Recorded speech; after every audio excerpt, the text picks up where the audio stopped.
मिलल बाटे नया साल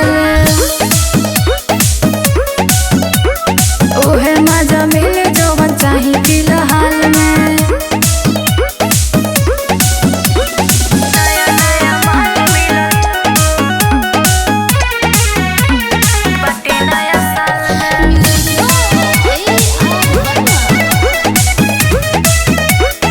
कोई भी लइका के फंसा के नंबरी चेकअप करेलो जब बदले नया साल तबरे कप करेलो। पहले टेस्ट कोई लइकन के काम बा बेस्ट कोहे के लइकन में जान बा। सुनो ए बाबू कर ले ही काबू पर बजे हुस्न के जाल में। नया नया माल मिलल बाटे नया साल ओहे मजा मिले जवन चाही फिलहाल में।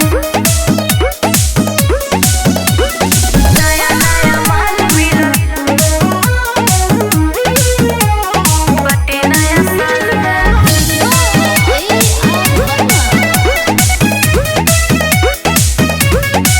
खाके लभरे के कमाई उड़न बाज भइलो विजय मुन्ना माई कल के बर्बाद कइलो।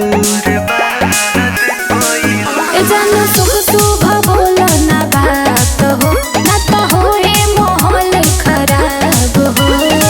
बियर पिलाई उ हमके घुमाई दिन कटत इंतजार में। नया नया माल मिलल बाटे नया साल